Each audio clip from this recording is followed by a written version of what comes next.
Boa noite, gente, mais uma vez. Sejam todos muito bem-vindos à Casa da Prece Chico Xavier, na sua versão online. Sintam-se abraçados. Eu vou só compartilhar com vocês nos slides aqui. O tema da nossa conversa de hoje, pessoal, é a reencarnação através dos tempos. E eu gostaria de começar essa conversa contando para vocês uma história verídica, né? Por incrível que pareça, uma história real, que é o seguinte, é uma história que se passa na França, no século XIX. Havia um senhor chamado Alexandre. E o senhor Alexandre um dia foi tomar um café, né, numa daquelas cafeterias, naquelas lanchonetes de Paris, e por acaso, na mesa ao lado onde ele estava sentado, havia dois senhores conversando sobre espiritismo. E o seu Alexandre, que nunca tinha ouvido falar em espiritismo, achou aquela conversa muito interessante, né? Aí o que ele fez? Começou a prestar atenção na conversa ao lado, né? Sabe quando você discretamente ouve para saber o que as pessoas estão falando? E aqueles dois senhores, eles falavam sobre reencarnação, sobre Kardec, livro dos espíritos, mediunidade. E o Alexandre, que não conhecia nada daquilo, ele ficou tão curioso, mas tão curioso, que ele não aguentou, ele resolveu se intrometer na conversa, né? Ele levantou, falou, gente, desculpa, mas eu ouvi a conversa de vocês, eu achei tão interessante, que é isso que vocês estão falando, né? Aí eles explicaram para ele o que é espiritismo, falaram do livro dos espíritos, e é claro que, eventualmente, o seu Alexandre acabou lendo o livro dos espíritos e se tornou espírita. Só que o seu Alexandre estava tão empolgado com o espiritismo, tão intrigado, que ele pensou assim, gente, eu tenho que conhecer esse tal de Allan Kardec em pessoa. Eu tenho que conhecer ele. Porque, veja bem, o senhor Alexandre morava em Paris na mesma época que o Kardec. O Kardec estava vivo, né? Só que ele não conhecia o Kardec em pessoa, ninguém tinha apresentado ele. Então, gente, na maior cara de pau, ele foi até a rua onde o Kardec morava, foi até a casa onde o Kardec morava, tocou na campainha, né? E se apresentou na cara de pau, né? Tipo, oi, senhor Allan Kardec, tudo bem? Eu sou seu fã, eu te adoro, né? Aí o Kardec chamou ele para entrar, eles conversaram, e enfim, tornaram-se grandes amigos. Mas, por coincidência, nessa mesma época, o Allan Kardec ele estava procurando algum médium ou alguma médium de confiança que pudesse psicografar mensagens toda semana, toda semana. E por coincidência, a esposa do senhor Alexandre, que se chamava Marie Alexandrine, por coincidência, ela era uma médium ostensiva, de uma mediunidade incrível, e ela tinha mediunidade de psicografia, e ela também tinha se tornado espírita junto com o marido. Então, o que o Kardec fez? O Kardec passou a frequentar a casa desse casal toda semana. Toda semana o Kardec ia lá, fazia perguntas para os espíritos, e os espíritos respondiam através da psicografia da Marie, esposa do Alexandre. Pois bem, acontece que esse casal tinha um filhinho, tá? Um filhinho pequenininho nessa época, chamado Gabriel Delano. E como o Kardec estava lá toda semana, o Kardec costumava brincar com o Gabrielzinho, né? O Kardec brincava com ele, muitas vezes o Kardec levava presentes para eles, levava brinquedo para eles, o Kardec comprava brinquedos e levava para o Gabriel, né? Então o pequeno Gabriel viu o Kardec quase como um tio. Então, gente, esse menino, ele já nasceu no meio do espiritismo, né? O pai dele era amigo íntimo do Kardec. A mãe dele psicografava mensagens que aparecem em vários livros do Kardec. E o Kardec era quase um tio dele, né? Ele cresceu brincando com o Kardec e ganhando brinquedos do Kardec. Esse menino cresceu e, na sua vida adulta, o Gabriel Delano se tornou um grande divulgador da doutrina espírita e escreveu muitos livros interessantíssimos sobre o espiritismo, como, por exemplo, esse livro que vocês veem aqui à direita, esse livro fantástico, chamado A Reencarnação. E nesse livro, o Gabriel Delane, ele argumenta que as ideias do espiritismo são universais. Ele diz que as ideias que os espíritos apresentam no livro dos espíritos são ideias tão antigas quanto o mundo.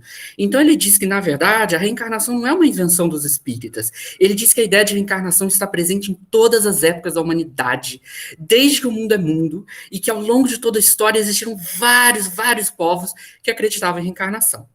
É claro que esse não é o único livro que fala sobre isso, existem outros livros, como, por exemplo, a gente tem o A Caminho da Luz, do Emmanuel, psicografado pelo Chico Xavier.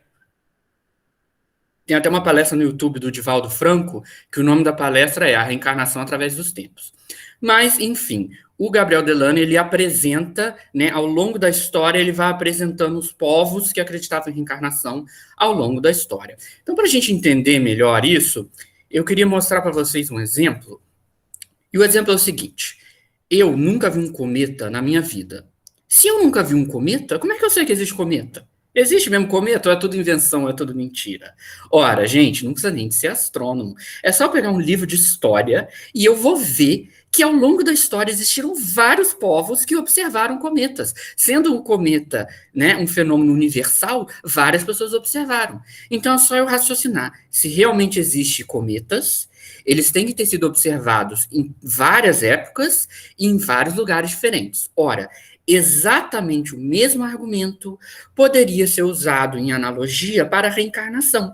Se a reencarnação realmente existe, ela não pode ter sido observada só por uma pessoa. Ela tem que ter sido observada por diversas pessoas, em diversos lugares, em diversas épocas. Mas e aí? Será que existem diversos povos que acreditam em reencarnação, que nem tem tanta gente que viu o cometa? Vamos ver, né? Começando pela Ásia, gente, quando a gente fala de religião, de todas as religiões que existem hoje em dia, né, de todas as religiões milenares que permanecem até hoje, a mais antiga de todas, de longe, é o hinduísmo. O hinduísmo ele tem mais de 7.000 anos. E, gente, os livros sagrados do hinduísmo, né, os Vedas, o Bhagavad Gita, eles falam explicitamente de reencarnação. Não só eles falam, eles explicam a reencarnação em detalhes. O Emmanuel, na Caminho da Luz, diz que os hindus são as pessoas que mais bem entendem de reencarnação. Então, eles explicam que da mesma forma que você começa num corpo de criança, aí você passa por um corpo de jovem, passa por um corpo de adulto e passa por um corpo de idoso. Entretanto, você permanece sendo a mesma pessoa, eles dizem que da mesma forma, depois que você morre, você passa para outro corpo, mas você continua sendo o mesmo espírito, certo? E o budismo? O budismo também acredita em reencarnação. Aliás, não só o budismo acredita em reencarnação, mas eles acreditam que quando um espírito está muito, muito evoluído e já está iluminado, ele nem precisa mais de reencarnar, né? Já aprendeu tudo, não tem mais que provar nem espiar nada. Mas eles dizem que, embora existam espíritos tão iluminados que não precisam de reencarnar, às vezes, mesmo sabendo que eles não precisam de reencarnar, eles decidem reencarnar mesmo assim por missão, para ajudar as pessoas que ficaram aqui a também se iluminar por compaixão. Eles têm até uma palavra, né? Eles chamam isso de Bodhisattva, que é esse espírito iluminado que vem em missão. E a gente aprende isso no espiritismo também, né? Agora, passando para África e Oriente Médio. Gente, o Antigo Egito era completamente reencarnacionista, tá? Na época dos faraós, os sacerdotes egípcios, eles acreditavam em reencarnação. Tudo que os egípcios faziam era pensando na próxima vida, na vida após a morte. Né? Eles viviam pensando na vida após a morte. Tanto que eles tinham uma frase muito famosa, né? Que eles diziam, bem viver para bem morrer. E ainda no Oriente Médio, nós temos esse profeta que vocês veem aqui, que é o Zoroastro. Gente, o Zoroastro, ele foi um dos primeiros profetas a falar sobre um Messias, sobre a vinda de um Messias, porque ele viveu vários séculos antes de Jesus.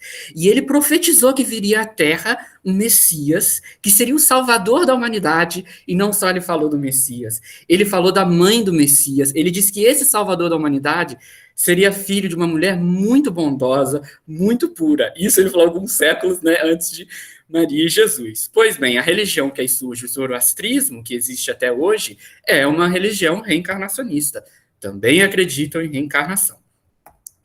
Então, passando agora para a Europa, claro, nós temos os filósofos gregos da Grécia Antiga que também acreditavam em reencarnação, né? Gente, são vários filósofos gregos que acreditavam em reencarnação, vários, né? Teria uma lista enorme aqui se eu fosse falar todos. Mas dentre os mais famosos dos filósofos gregos que acreditavam em reencarnação, os mais famosos são Sócrates, Platão e Pitágoras. Eles usavam outra palavra, eles chamavam de metempsicose, mas tudo bem, né? Da Grécia Antiga, isso chega até o Império Romano, e isso vai influenciar, vai inspirar os poetas romanos. Então aqui nós temos o poeta romano Ovídio, que ele escreveu um poema, olha só esses versos. Quando minha alma for pura, poderei renascer nos astros que povoam o céu. Então, olha só, ele entendia de purificação da alma, de evolução espiritual, quando minha alma for pura. Ele entendia de reencarnação, poderei renascer. E ele entendia de reencarnação em outros planetas, poderei renascer nos astros que povoam o céu. E ele entende que se você for evoluído, você vai para um planeta mais evoluído. Gente, basicamente ele está falando de espiritismo, mas com outra linguagem, né? Com uma linguagem poética. E é claro que nós temos também os celtas e os gauleses que acreditavam em reencarnação. Basta lembrar que o Allan Kardec, na verdade, não se chamava Allan Kardec. O nome de verdade dele era Hippolyte Léon Denisard Rivali. Só que ele assume o pseudônimo Allan Kardec quando ele descobre que numa encarnação passada ele foi um druida gaulês chamado Allan Kardec. Então, numa encarnação, ele é um druida reencarnacionista. Várias encarnações depois, ele é o codificador da doutrina espírita, né? Aliás, gente, o Júlio César, que deve ser o imperador mais famoso da história, ele visitou a terra dos gauleses, né? Como a gente vê lá no Obelix e Asterix. Ele conheceu os druidas e ele ouviu falar da doutrina reencarnacionista dos druidas e ele relatou isso no diário pessoal dele. Então, gente, o diário pessoal do Júlio César fala sobre reencarnação e explica exatamente o que era a reencarnação que os druidas tanto falavam, né?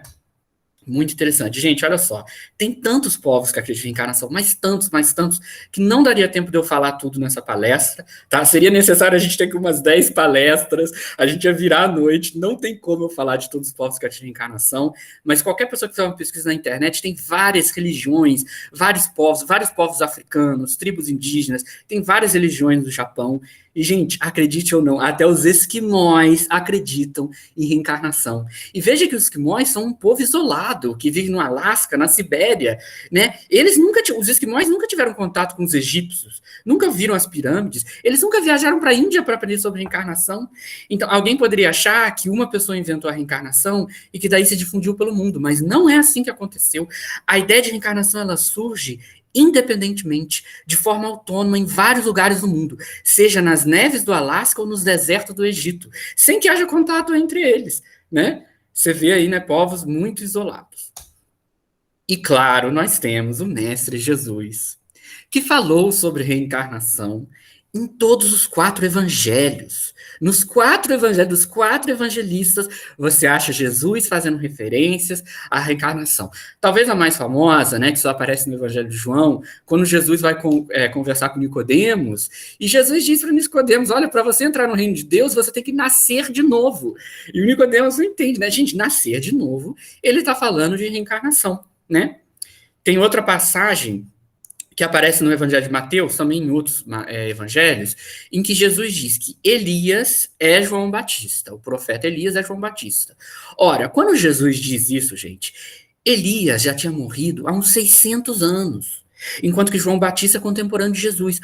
Então, como que João Batista vai ser Elias, se Elias já tinha morrido há mais de 600 anos? Isso é algo que só a reencarnação explica, né? E tem outra passagem que aparece no Evangelho de Marcos e em vários outros evangelhos, em que a gente vê o seguinte, não é só Jesus que ensinava de reencarnação, não. As pessoas, em geral, já acreditavam em reencarnação. Porque nessa passagem, Jesus pergunta para os apóstolos, quem que as pessoas dizem que eu sou?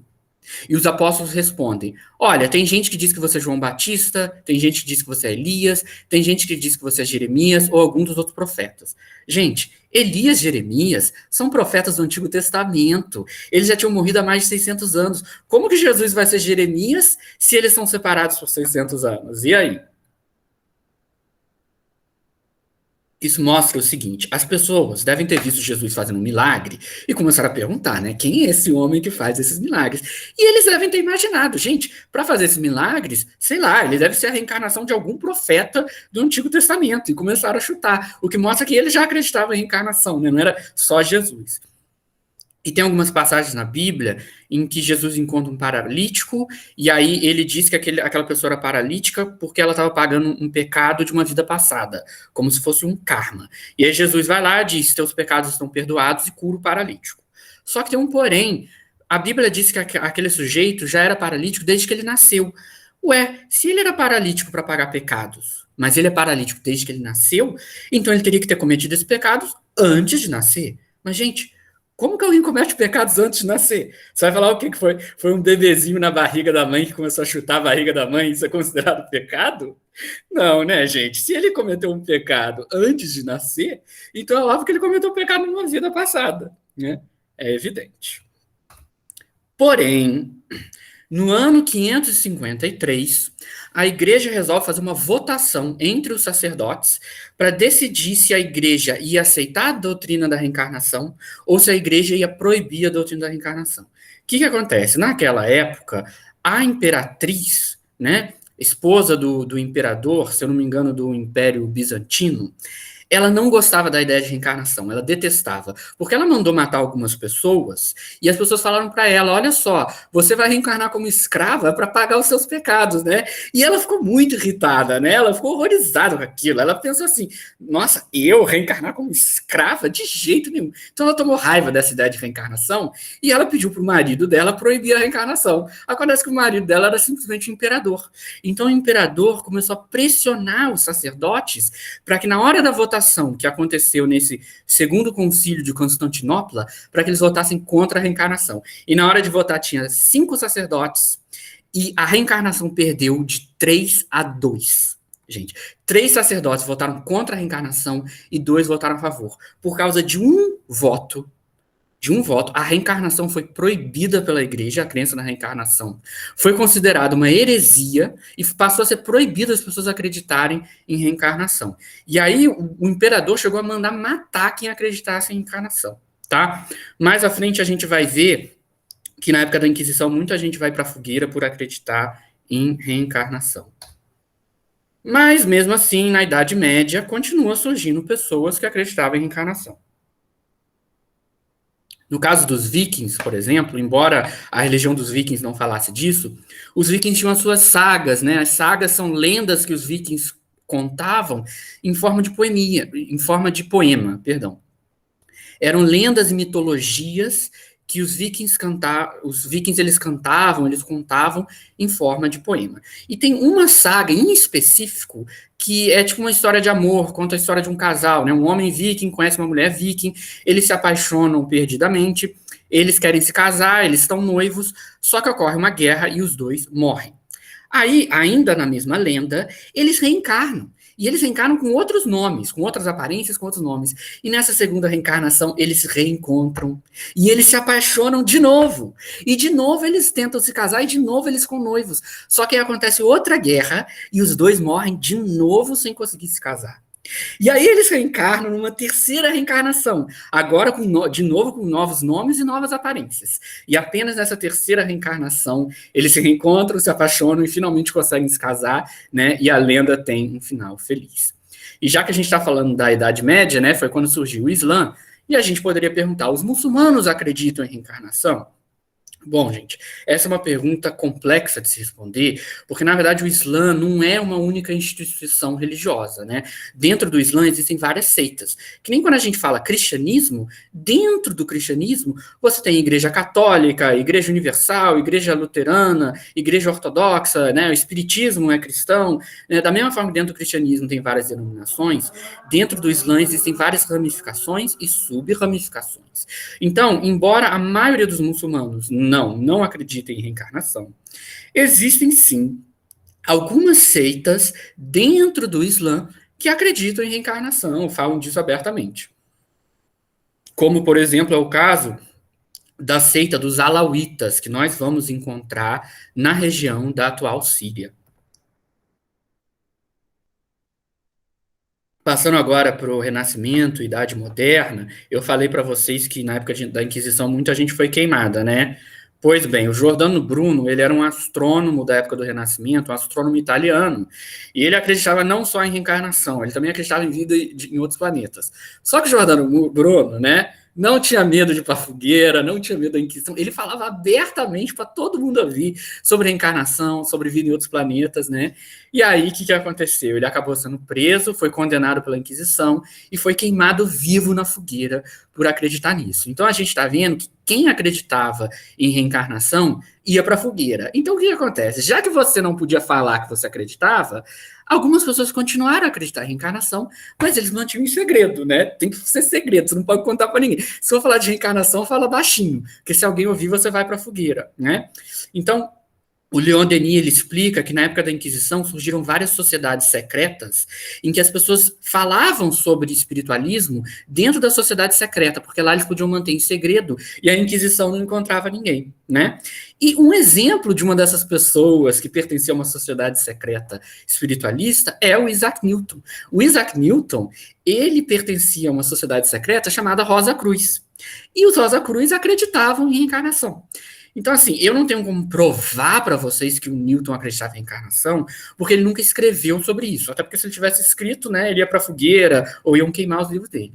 Mas é bem provável que ele acreditava porque ele pertencia a essa sociedade reencarnacionista, ele participava das reuniões, né? Então, provavelmente ele acreditava, ou no mínimo ele achava um tema interessante, né? Eu não duvido nada, ele deveria ser a pessoa que mais entendia de espiritualidade lá nessas reuniões, do jeito que ele era inteligente, né? E chegamos, enfim, à era da ciência, né, século XX, século XXI, em que nós vamos começar a buscar evidências científicas. Agora a gente quer prova científica da reencarnação, né? Então vocês estão vendo aqui à esquerda, nós temos a foto do médico canadense Ian Stevenson. O Ian Stevenson, gente, ele desencarnou não faz muito tempo não, tá? Eu acho que ele faleceu em 2007. E ele começou a fazer uma pesquisa que ele começou a encontrar crianças pequenas, menos de 7 anos de idade, que se lembravam de vidas passadas. E essas crianças, elas descreviam a sua vida passada em tantos detalhes, falando coisas que assim que a criança não tinha como saber. E aí ele ia lá e fazia uma pesquisa séria, científica, para ver a criança está mentindo, a criança está inventando, ela está repetindo algo que os pais falaram. E ele encontrou vários casos irrefutáveis, casos em que as crianças falavam coisas que elas não tinham como saber. Uma criança começa a dizer, eu já fui outra pessoa. Só que ela descreve a vida dessa pessoa, e aí o Ian Stevenson ia pesquisar e ele via que realmente existiu aquela pessoa que a criança descreve algumas décadas atrás, né? Só que ele não encontrou um único caso, gente. Ele encontrou, não foi dezenas, não foi centenas. Ele encontrou milhares de casos, publicou vários livros. Tem uns casos em que, sei lá, uma criança começava a falar em outra língua, uma criança que nunca ouviu latim começava a falar em latim, e ele publicou vários livros nesse tema, né? Como eu falei para vocês, ele recentemente desencarnou, mas essa linha de pesquisa ela continua nos dias atuais, né? Nós temos aqui a foto do cientista americano Jim Tucker. O Jim Tucker ele está vivo até hoje, ele continua na ativa e ele está até hoje, né? Dando continuidade a essa mesma linha de pesquisa, buscando em vários países no mundo inteiro casos de crianças pequenas que relatam se lembrar de vidas passadas. Então, só para dar um exemplo para vocês, tá, de um caso que chamou minha atenção, o Jim Tucker ele encontrou um menino nos Estados Unidos que pequeno, deve ter menos de 7 anos, e o menino ele dizia o seguinte, ele dizia, na minha vida passada eu fui um cineasta famoso de Hollywood.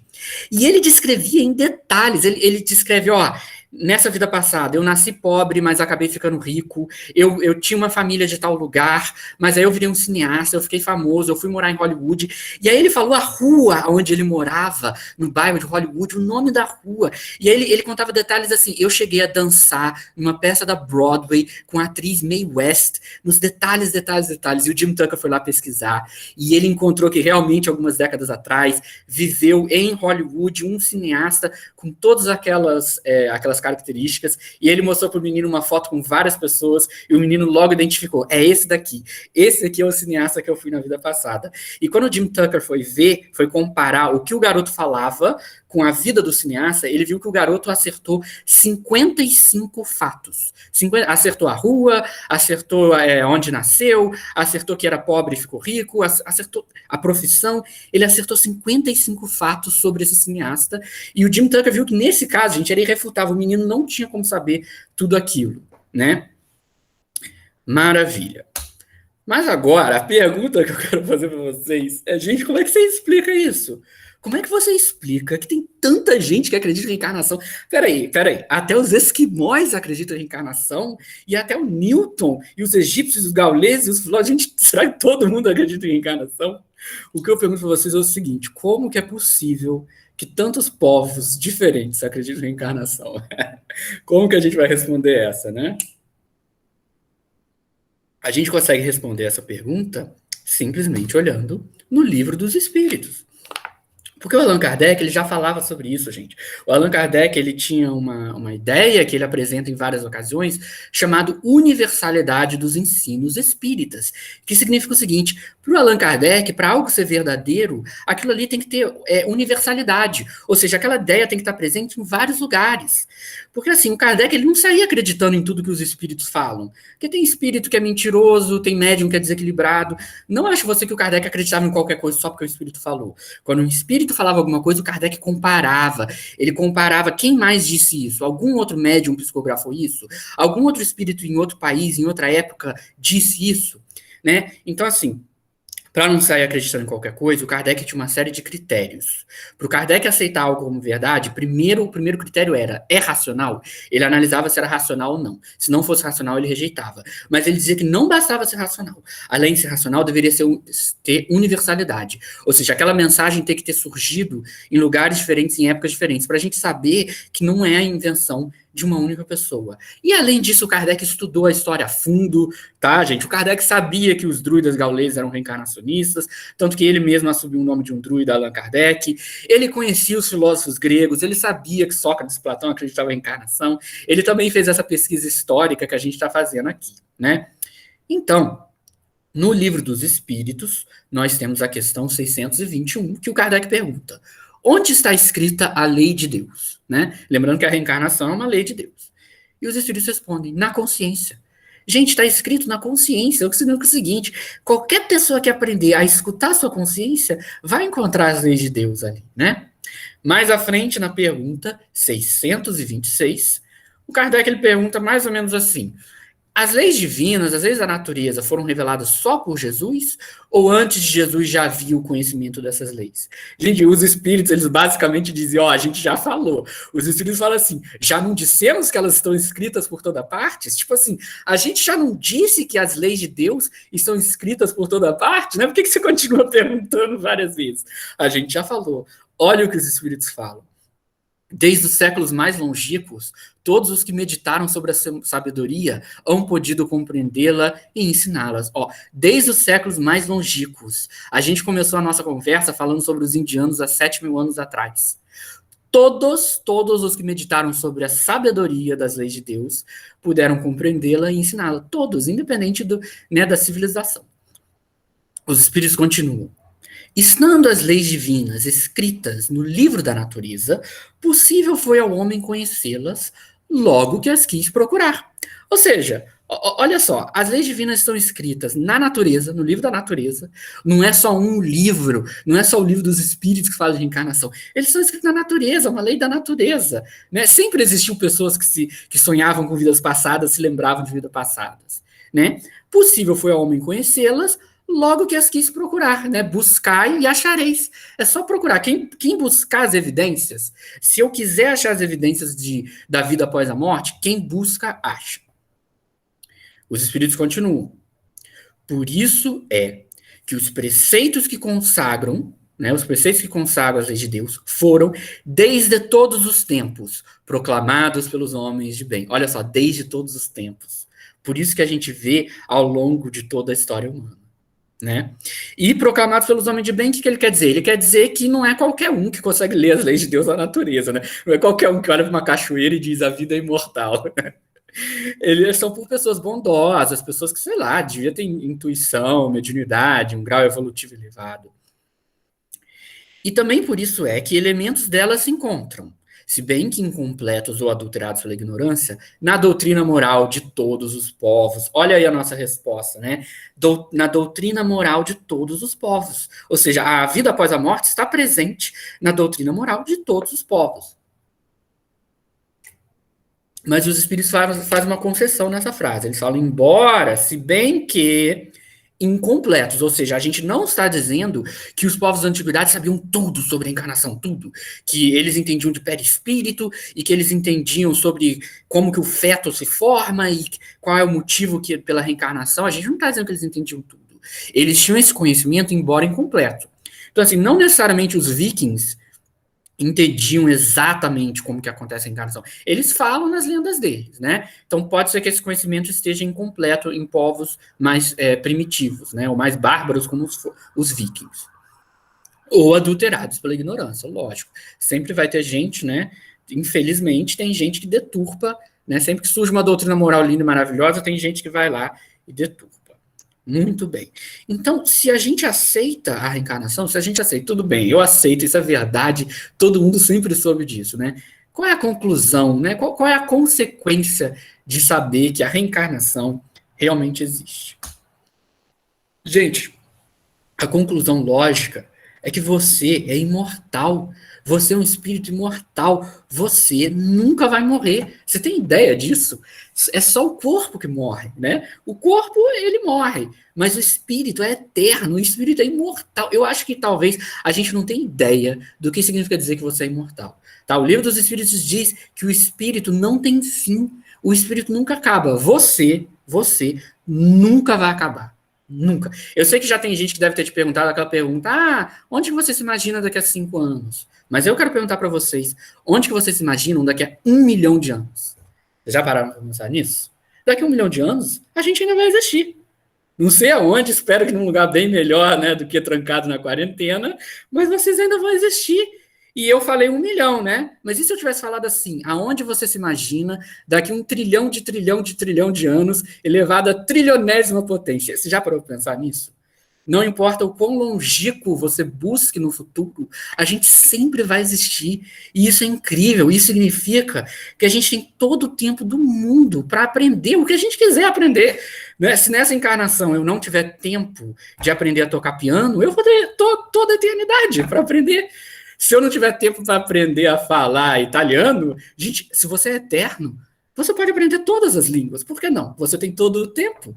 Né? Então, olha só que poderoso você ter toda a eternidade. Você tem todo o tempo possível para desenvolver todas as suas habilidades, qualquer habilidade. Né? Então, olha só quanto tempo a gente tem para progredir, para evoluir. Né?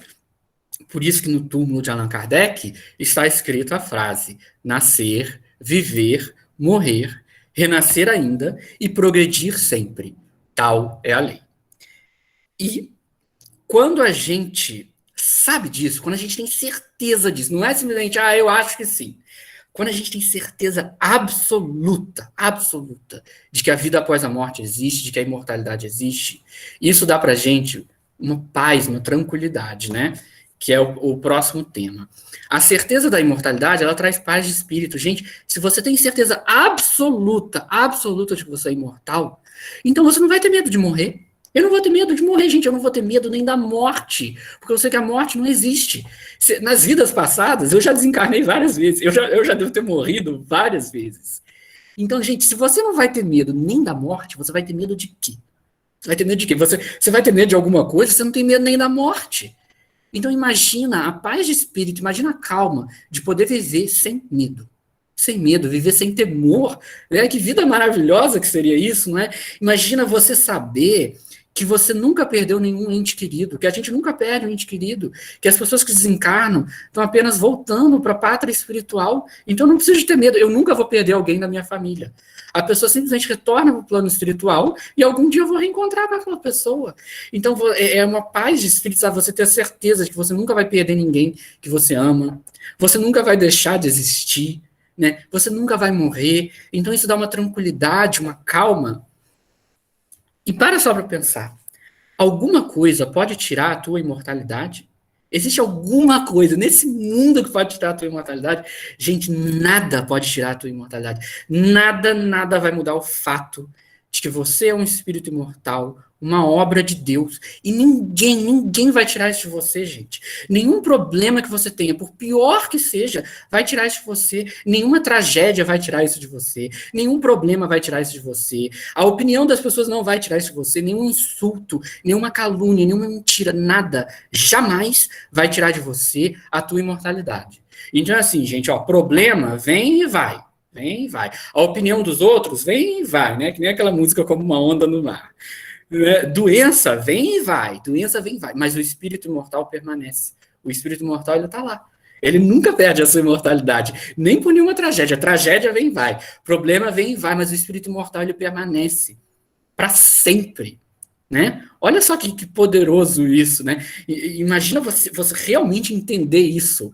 Não simplesmente entender, eu li, eu entendi, né? Mas você realmente ter essa certeza, traz uma paz de espírito, que aí a gente começa a entender a tranquilidade, né, dos espíritos mais evoluídos, que estão sempre calmos, sempre otimistas, sempre zen, sempre numa boa, não é mesmo? Por isso que o Allan Kardec, ele escreveu no Livro dos Espíritos, lá na conclusão do Livro dos Espíritos, ele escreveu: demonstrando a existência e a imortalidade da alma, o Espiritismo reaviva a fé no futuro. levanta os ânimos abatidos, faz suportar com resignação as vicissitudes da vida. Gente, olha só que verdade poderosa, né? Que verdade poderosa, que poder isso não te dá de ter a certeza que você é imortal. Então, como diria o médium mineiro Eurípides Barçanufo, poderoso é o sol da verdade. Gente, para só pensar. O sol, ele ilumina a todos. O sol, ele não ilumina só uma religião. Ele não ilumina só um país. Ele não ilumina só uma cidade, só uma pessoa, só um time de futebol. Gente, o sol, ele ilumina todo mundo, indistintamente. O sol, ele ilumina homem, mulher, rico, pobre, branco, negro, indígena, asiático, árabe. Ele ilumina todas as pessoas de todas as religiões. O sol não faz distinção nenhuma. Ele ilumina todas as pessoas, sem nenhuma distinção e sem pedir nada em troca. Da mesma forma, a imortalidade da alma é uma verdade que ilumina todas as religiões. Por isso que a gente encontra a reencarnação em várias religiões, porque é uma verdade que está aí e está iluminando várias religiões. Tanto que a gente viu religiões diferentes que acreditam em imortalidade da alma, que acreditam, inclusive, em iluminação, né? Então, para só pensar assim, alguém é dono do sol? Alguma religião é dono do sol? Algum filósofo é dono do sol? Gente, ninguém é dono do sol. Ninguém pode chegar e falar, eu sou dono do sol. Da mesma forma, a crença da reencarnação, ela não pertence a ninguém, ela é como o sol. Né? Ela não pertence a uma religião, a minha religião é dona da reencarnação. Ela não pertence a um filósofo, a um pensador, a um santo, a um profeta. Ela é como o sol, ela está aí para todo mundo, gente. E o sol está aí para quem quiser ver. Quem quiser ver, né? Aquilo, buscar e achareis. Você quer mesmo encontrar evidências da vida após a morte? Se você quiser e você buscar, você vai achar. O sol está aí para todo mundo ver, né? É só você olhar para cima que você vê o sol. É claro que se eu passar minha vida inteira numa caverna muito escura, eu não vou ver o sol. Mas basta eu sair dessa caverna escura do materialismo, da falta de fé, que eu vou ver o sol tá ali. Então, assim é a imortalidade da alma. A imortalidade da alma é como um sol que ilumina para todo mundo. Por isso que a gente encontra em povos tão diferentes, né? E, gente, para pensar, faz sentido. Se todos nós somos imortais, então a gente tem o direito de saber. Eu tenho o direito de saber que eu vou reencarnar. Todo mundo tem o direito. Ou você acha que só quem é espírita tem o direito de saber? Gente, se é verdade que nós somos espíritos eternos, imortais, e que nós vamos durar para sempre, e que nós vamos evoluir até o nível de Jesus, então todo mundo deveria saber disso. Né? Todo mundo tem um direito de saber disso. E é por isso, né, nada mais natural do que a gente encontrar uma mesma crença em várias religiões diferentes. E as pessoas ficam brigando por religião, né? As pessoas querem se separar. Mas para só pensar, se você construir um muro para separar duas religiões ou para separar duas etnias, o sol vai brilhar nos dois lados do muro. O sol brilha de um lado, brilha do outro lado, brilha até em cima do muro. Não é mesmo? Então, assim, nada consegue separar essa verdade. Por isso que a gente vê povos isolados, como os esquimós, que não foram influenciados por outras ideias e que também acreditam em reencarnação. Então, agora, só para fechar o nosso raciocínio, eu queria que vocês dessem uma olhada nesses ensinamentos de Jesus. Amai-vos uns aos outros, como eu vos amei. Sede perfeitos, como o vosso Pai Celeste é perfeito. Gente, deixa eu perguntar a vocês uma coisa. Vocês acham que eu vou conseguir cumprir esses ensinamentos de Jesus em uma encarnação? Em uma única vida? Vamos pensar que Jesus está dizendo que eu tenho que amar os outros, que nem ele me amou. Gente, sério, você realmente acha que se eu só tivesse uma encarnação, só uma vida só, você acha que uma vida eu ia aprender a amar que nem Jesus me amou? Não. Então, se eu só tivesse uma vida, Jesus ia estar pedindo de mim algo impossível. Eu ia falar, olha, desculpa, Jesus, você está pedindo algo muito difícil, você está pedindo para eu amar que nem você amou, mas como que eu vou ser igual a você? Em uma encarnação eu não consigo, né? Porém, se você sabe que você é um espírito imortal e existem várias encarnações, então isso muda completamente. Então, o que Jesus está falando é possível sim. Se eu não conseguir amar que nem Jesus me amou nessa encarnação, eu vou ter várias outras, né? E isso pode ser um projeto, sei lá, de séculos, milênios, né? Se você sabe que o Espírito vai durar para sempre, aí essa frase de Jesus faz mais sentido. Ele não está pedindo a gente algo impossível. Ele está pedindo algo que é inevitável. Algum dia a gente vai aprender. Mas se você achou que era difícil amar que nem Jesus, olha o próximo ensinamento. Sede perfeitos, como o vosso Pai Celeste é perfeito. Peraí, gente. Jesus está dizendo para você ser perfeito que nem Deus é perfeito. Ele está dizendo para você ser perfeito que nem Deus é perfeito. Gente, você acha que uma pessoa consegue em uma encarnação ser perfeito que nem Deus? Agora não é nem amar que nem Jesus amou. Ele está dizendo para você ser perfeito que nem Deus é perfeito. Agora, para e pensa, você acha que uma encarnação é tempo suficiente para uma pessoa que está cometendo um monte de erro aprender a ser perfeito que nem Deus? Em uma encarnação? Gente, desculpa, em uma encarnação isso é impossível. É impossível, mesmo que eu viva 150 anos, isso não seria tempo suficiente para eu ser perfeito que nem Deus, né? Então, se você só acredita em uma encarnação, esse ensinamento de Jesus fica meio impossível. Eu vou falar, olha, desculpa, Jesus, eu gosto muito de você, mas você está pedindo para eu ser perfeito que nem Deus, e você acha que nessa encarnação eu vou conseguir? E as pessoas que desencarnam jovem, e a pessoa que só vive 10, 20, 30 anos, isso é tempo suficiente para aprender a ser perfeito que nem Deus? Mas se você muda o seu modo de pensar, e você entende que o espírito é imortal, que o espírito vai ter várias e várias e várias e várias encarnações, quantas encarnações forem necessárias, você vai chegar à conclusão seguinte: se o espírito é eterno e ele vai durar para sempre, algum dia a gente chega lá. Né? Algum dia a gente chega lá, mesmo que seja devagarinho, né? Que nem aquela música do Lulu Santos, assim caminha a humanidade, com passo de formiga e sem vontade. Gente, mesmo que seja devagarinho, se você tem toda a eternidade, se você tem um tempo infinito, algum dia a gente vai chegar lá. Algum dia, mesmo que seja um futuro muito distante, mesmo que seja aqueles trilhões e trilhões e trilhões de anos, algum dia a gente vai chegar nesse nível de perfeição que Jesus está falando. E no dia que a gente chegar lá, no dia em que isso que Jesus falou estiver acontecendo e a gente for perfeito do jeito que ele falou, nós vamos entender que Jesus não estava simplesmente deixando um mandamento. Não era um mandamento. Era uma previsão. Jesus estava fazendo uma previsão do futuro. Essas frases não são só ordens. É uma previsão do futuro. Jesus está dizendo o que vai acontecer no futuro, como um profeta. Ele sabe que isso vai acontecer. É como se ele estivesse dizendo, vocês vão amar uns aos outros, como eu vos amei. Algum dia. Não sei se vai ser daqui a bilhões de encarnações que a gente evolui devagar. Mas ele está dizendo que algum dia a gente chega lá. Então ele tem essa visão do infinito. E por isso que ele pode deixar uma mensagem dessa, porque ele sabe que algum dia a gente vai chegar lá. Né? E quando a gente finalmente chegar lá, a gente vai ver, olha só, a profecia de Jesus se realizou, né? A gente realmente aconteceu exatamente o que ele disse que ia acontecer. Pessoal, muito obrigado pela atenção de vocês. Que a paz do Mestre Jesus esteja com todos nós.